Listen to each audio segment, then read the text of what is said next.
আমার ওই লাইভটা 6 মিনিটের মাথায় কেটে গেছে। 6 মিনিটে তো একটা আলোচনা হয় না। আমার যারা ভক্তবৃন্দ আছে, যারা দেখে, তারা তো একটা ঘটনার পূর্ণ ঘটনাটাই জানতে চায়, শুনতে চায়। এই জন্যে আমি আবারও লাইভে আসলাম। বন্ধুরা যারা কেটে গেছেন তারা জয়েন্ট করেন। এই যে জয়েন্ট অনেকেই করতেছেন। এই লাইভটা এখন একযোগে প্রচারিত হইতেছে ইউটিউবের মুক্ত গল্প থেকে। বন্ধুরা আমাকে দেখছেন, আর আমার এই ফেসবুক থেকে দেখছেন। আর আগে দেখেছিলেন ভয়েস অফ ফ্যাক্ট থেকে। এখন এই মুক্ত গল্প বন্ধুরা আর আপনারা দেখতেছেন। এবার শুরু করা যায়। তখন যে কথাগুলো আমি বললাম যে 50 লক্ষ টাকা চাঁদা আনতে যাইয়া বৈষম্য বিরোধী ছাত্র আন্দোলনের 5 জন ছাত্র গ্রেপ্তার হয়েছে গুলশানে। এখন এদেরকে নিয়ে যে কথাগুলো বলতে চাই, দেখেন আসলে ব্যাপারটা হলো কি, এই যে বৈষম্য বিরোধী ছাত্র আন্দোলন, কোটা না মেধা, তো এই ছেলেগুলা মূলত যে আন্দোলনটা করতে চেয়েছিল বা করেছে সেটা হলো যে মূলত বিসিএস ক্যাডারের জায়গা এই কোটার কারণে সাধারণ ছেলেরা অনেকেই সুযোগ পাইত না। এটাই ছিল তাদের মূল দাবি। অর্থাৎ বিসিএস দিয়া পুলিশ ক্যাডারের কর্মকর্তা হবে এসি, বা এসি ল্যান্ড হবে, প্রশাসনিক কর্মকর্তা হবে, টিওনো হবে, ভবিষ্যতে এরা এসপি হবে, ডিসি হবে। এদের জন্যই তো তারা আন্দোলনটা করেছিল, তাই না? যারা বিসিএস ক্যাডারের অফিসার হওয়ার জন্য আন্দোলন করেছে, মনে রাখবেন এই সমাজে সবচেয়ে লোভী হইল তারা। লোভী ফ্যামিলি থেকে আসে এইসব ছেলে পেলে। কারণ বাংলাদেশে বিসিএস ক্যাডারের একজন কর্মকর্তা হইতে পারলে তারা সোনার হরিণ হাতে পেয়ে যায়। সেখানে ঘুষ খাওয়ার বিশাল সুযোগ থাকে। পুলিশের এসি হয়, এএসপি হয়, তারপরে ডিসি হয়, ডিআইজি হয়, আবার ওই যে প্রশাসনিক বিভিন্ন কর্মকর্তা হয়, সচিবালয় চলে যায়। এই ছেলেগুলোই কিন্তু আন্দোলন করেছিল। তাহলে নীতিগতভাবে এরা কিন্তু নীতি নৈতিকতা সম্পন্ন ছেলে পেলে না। যারা দেখবেন বিশেষ ক্যাডার দেওয়ার জন্য পাগল হয়ে গেছে, তারা ওই বাড়ি গাড়ি সোনার হরিণ ধরার জন্য দৌড়াইছিল। তাদের এই আন্দোলনটা সফল হলো কিভাবে? তারা এটার নাম দিয়েছিল বৈষম্য বিরোধী আন্দোলন। আর সারা দেশের মানুষ শেখ হাসিনা সরকারের উপরে বিরক্ত ছিল। দেশের মানুষও বিরক্ত ছিল। যেমন 2014, 2009 তো আওয়ামী লীগ সলিড ভোটেই নির্বাচনে আসছে বলে আমরা মনে করি। তখনও তো সেনাবাহিনীর সরকারের অধীনে নির্বাচন হয়েছিল। কিন্তু 14, 18, 24-এর নির্বাচনগুলো বিতর্কিত ছিল। আর এখানে 71-এর পরাজিত শক্তি জামাত, তারা তো আওয়ামী সরকারের পিছনে লাগিয়েছিলই।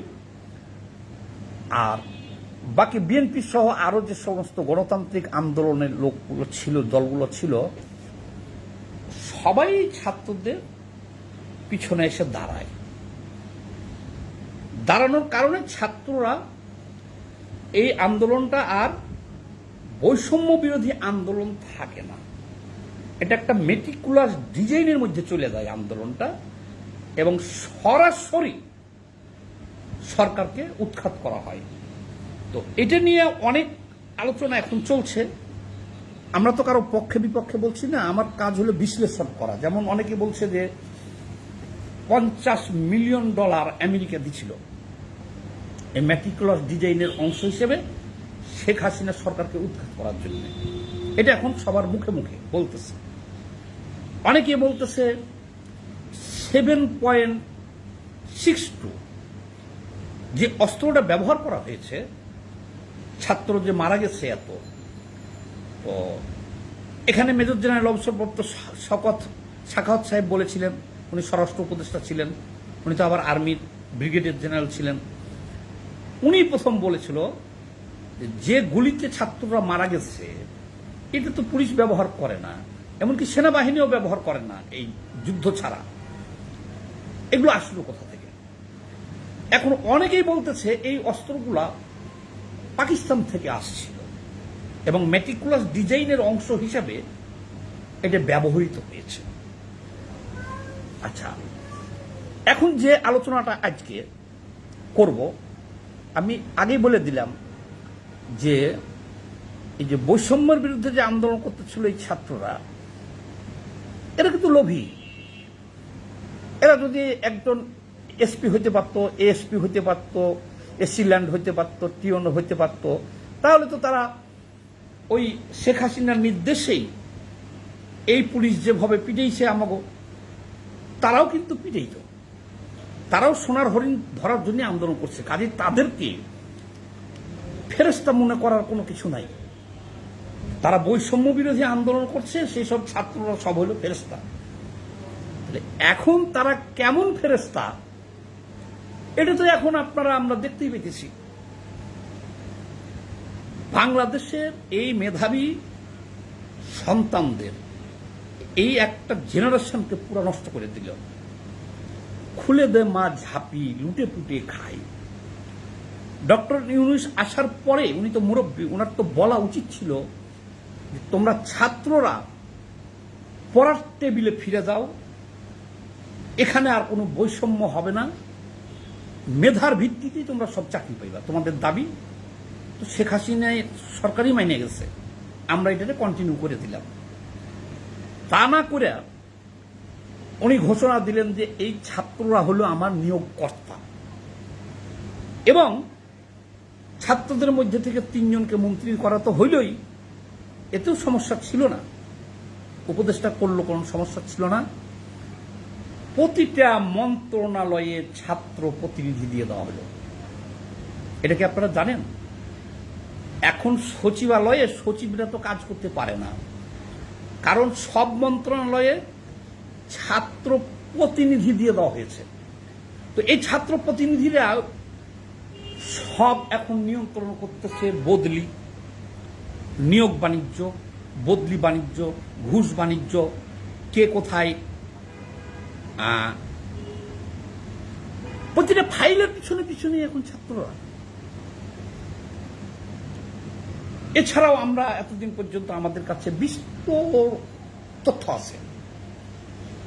চট্টগ্রাম বন্দরের চাঁদাবাজি ছাত্রদের, প্রতিটা গার্মেন্টসের চাঁদাবাজি, শিপিং জাহাজ থেকে শুরু করে চট্টগ্রামের মোংলা পোর্টের চাঁদাবাজি, ঢাকার বিভিন্ন ইন্ডাস্ট্রি গ্রুপ, বসুন্ধরা গ্রুপ সহ বড় বড় গ্রুপগুলোর চাঁদাবাজি, তারপর সারা দেশেই চাঁদাবাজি এবং মবের সাথে ছাত্ররা।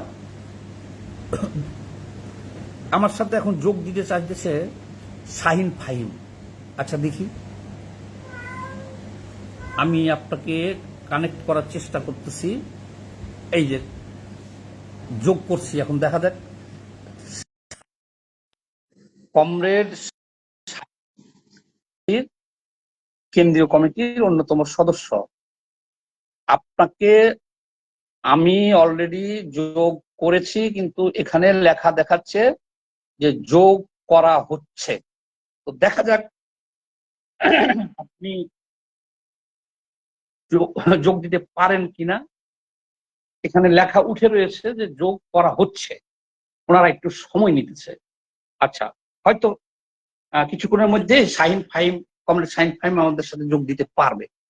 আসেন, এবার যে আলোচনাটা করতেছিলাম,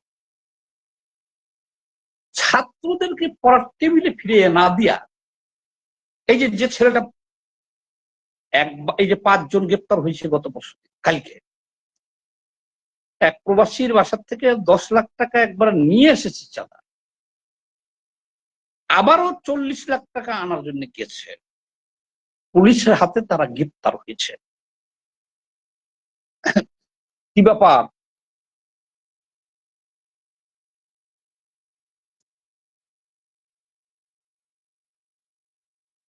তাহলে কে কে আসবেন আসেন। সাইন ফাইম আপনাকে তো যোগ দিতে পারলাম না, আমি আবারও যোগ দিতেছি। কমরেড হৃদয় খান আসবেন না আর কে আসবেন? আমি সাইন ফাইম আবারও রিকোয়েস্ট পাঠিয়েছি, দেখি কি ব্যাপার।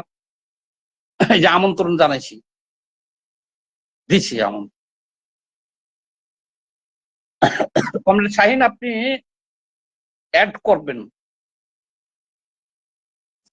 আচ্ছা, আসবেন, হৃদয় খান আসবেন, কমেন্টস করেন, করে জানান। কিন্তু আমাদের শাহিনকে যোগ করতে পারতেছি না কেন? আচ্ছা দেখ, এখন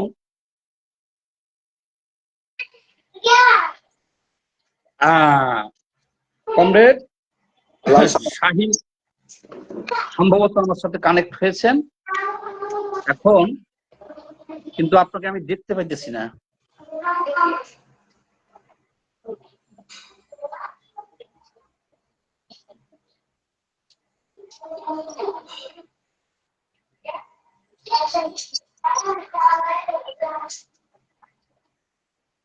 আচ্ছা, আপনি কন্টিনিউ করেন, এটা আবার রিক্যান্সেল করেন, আমি আবার আবার দ্বিতীয়বার ঢুকতেছি, সমস্যা নেই। না না, আছেন তো, আপনি আছেন তো, আপনি তো আছেনই। ওকে। হ্যাঁ, কিন্তু আমিও আপনাকে লাইভে আসলে দেখতে পাচ্ছি না। আমার মনে হয় এটা হোয়াটসঅ্যাপ অপশনে চলে গেছে, এটা আমি আবার ক্যান্সেলেশন করে নতুন করে জয়েন করতেছি, আপনি আর একবার পাঠান। আমরা আজকে একটু একটু সাম্প্রতিক বিষয় নিয়ে একটু আমরা কথা বলছি।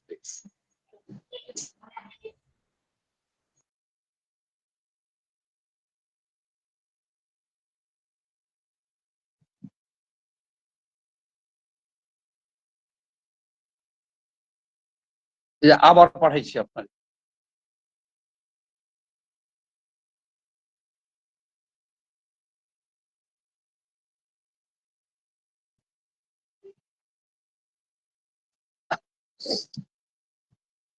আচ্ছা, তাহলে এখন যে জিনিসটা বলতে চাইতেছিলাম সব তো এলোমেলো হয়ে গেল, তারপরে বলি।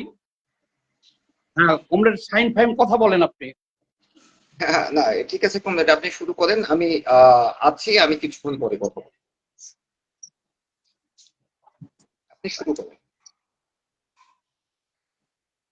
আচ্ছা, হৃদয় খান, আপনি ভিডিওতে নাই কেন? আপনি তো অডিওতে আছেন। আমি ভিডিওতেই আছি। ভিডিওতে আছেন তো, আমি তো আপনাকে দেখতে পাচ্ছি না।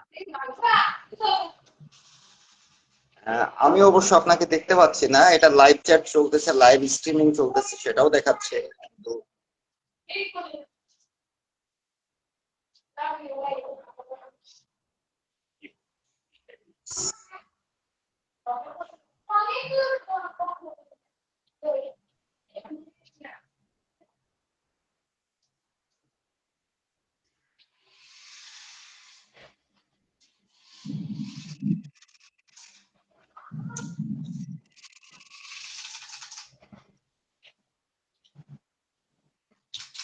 আপনি কন্টিনিউ করেন প্লিজ।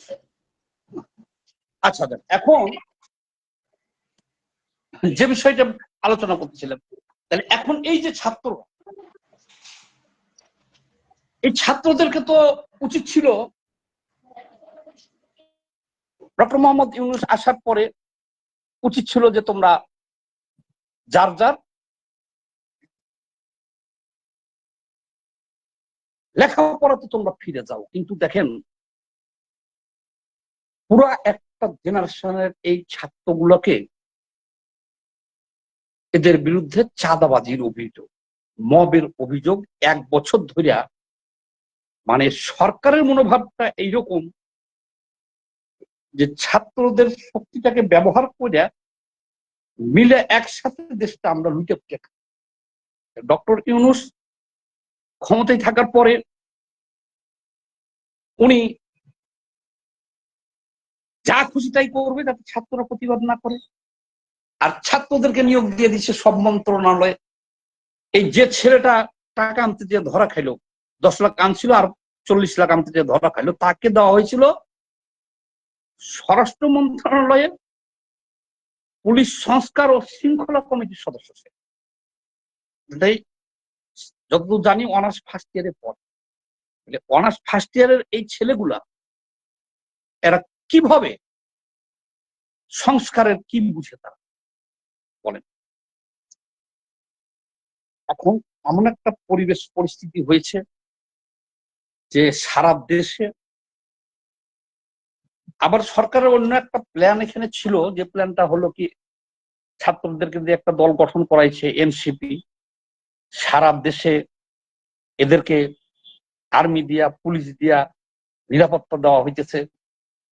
ডক্টর ইউনূস যদি মনে করে যে এটাকে সরকারি দল বানাইয়া এদের উপর ভর করে উনি ক্ষমতায় চিরস্থায়ী থাকবেন বা দীর্ঘদিন থাকবেন বা আগামী নির্বাচনে কারচুপি করবেন, তাহলে পরে উনি অনেক বড় বেইজ্জতি হইয়া দেশ থেকে যান। হবে না, উনি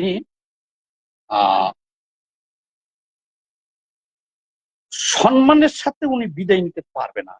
কারণ আপনারা ইতিমধ্যে দেখেছেন এনসিপি এবং এই বৈষম্যবিরোধী ছাত্র আন্দোলন সারা বাংলাদেশে এমন ভাবে বিতর্কিত হয়েছে যে তারা তাদের শত শত ভিডিও, অনেক ডকুমেন্টস এখন অনলাইনে ঘোরাঘুরি করতেছে, তারা প্রকাশ্য চাঁদাবাজি করতেছে।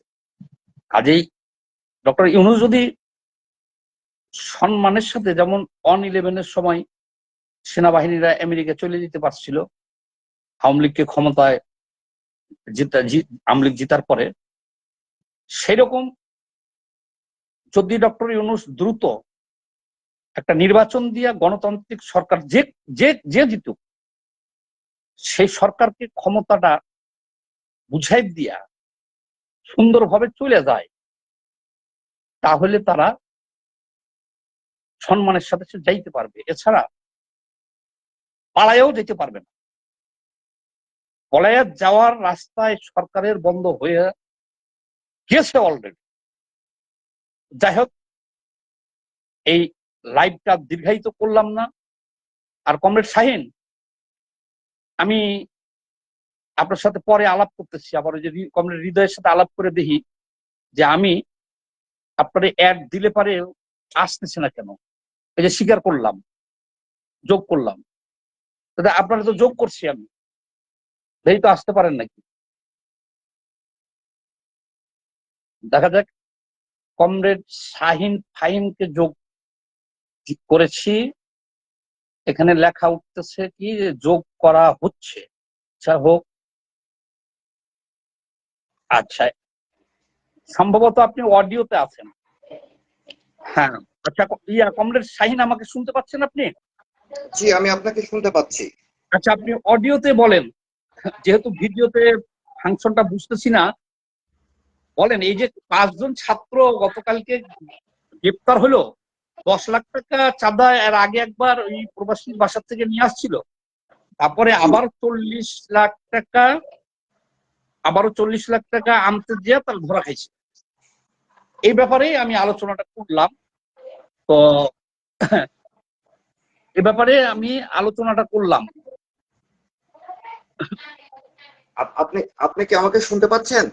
হ্যাঁ হ্যাঁ, সবাই শুনতে পাচ্ছে আপনাকে, খালি আপনাকে আনতে পারতেছি না ক্যামেরায়।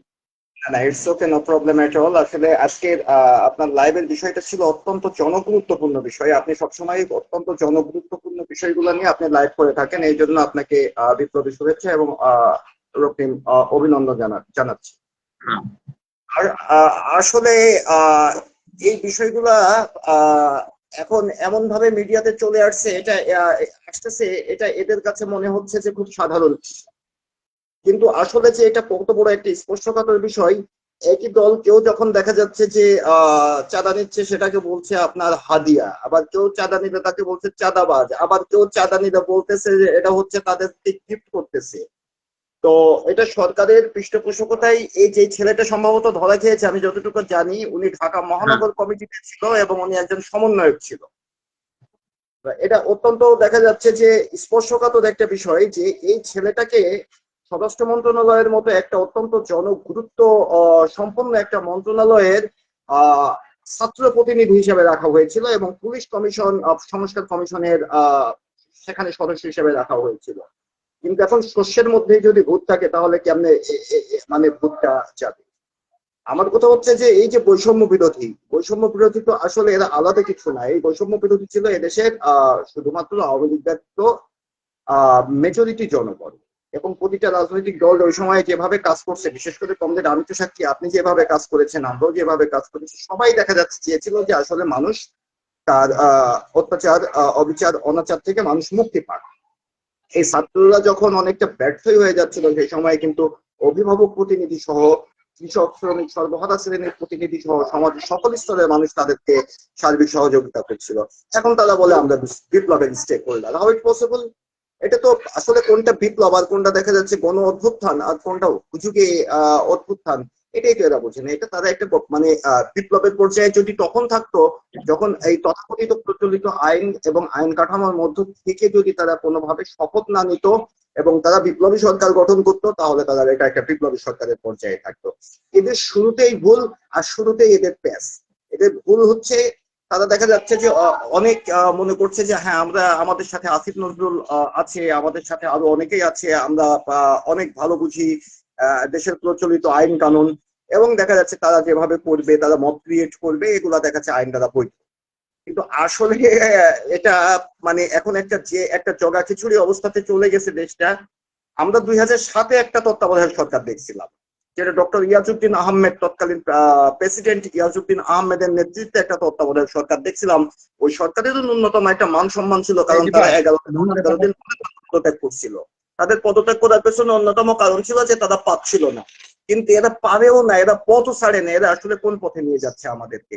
এটা আপনার মাধ্যমে আমি আমাদের যারা সুপ্রিয় কমরেডগণ আছেন তাদের কাছে আমি একটা প্রশ্ন রাখলাম। Thank you. তাহলে এই যে ছাত্রদের একজন অ্যাড দিছিল, ওর ক্যামেরায় আসতেছে না কেন? এমনি আসছে, ক্যামেরায় আসতেছে না কেন? দেখতে পারবো একটু? আমি একটু কমরেড, আপনি একটু লাইনে থাকেন, আমি একটু চেক করে দেখি। জি, আমি একজন আছি। আছে কিন্তু আমার সাথে, কিন্তু ভিডিওতে আসতেছে না, অডিওতে। ক্যামেরা অফ করে যাচ্ছে না, ক্যামেরা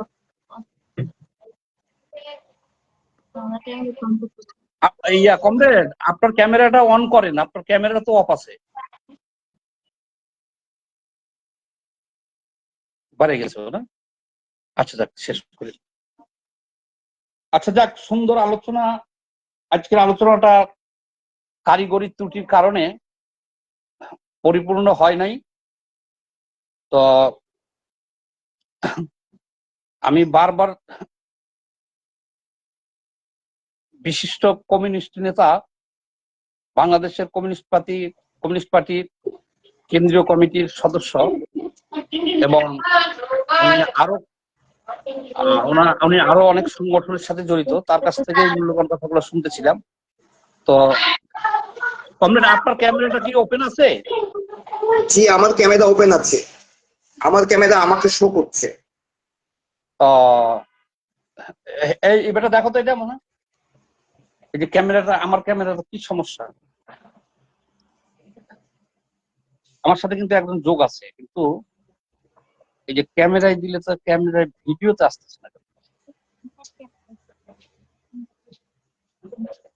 আচ্ছা ঠিক আছে কমরেড, আপনার ওইখানেই সমস্যা আছে, হ্যাঁ, আমার এখানে সমস্যা নাই।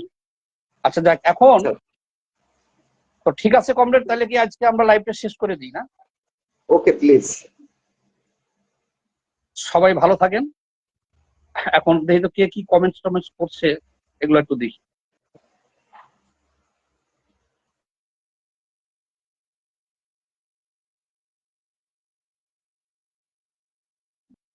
বাবু আহমেদ দেখছেন আমাকে। শাহিন ফাহিম তো ছিলই আমার সাথে, কার্তিক চক্রবর্তী, হৃদয় খান, আবু বকর সিদ্দিক। তো যাই হোক, মোটামুটি আলোচনাটা করলাম। আপনারা যারা দেখছেন লাইভটা সবাই একটু শেয়ার করে দিন।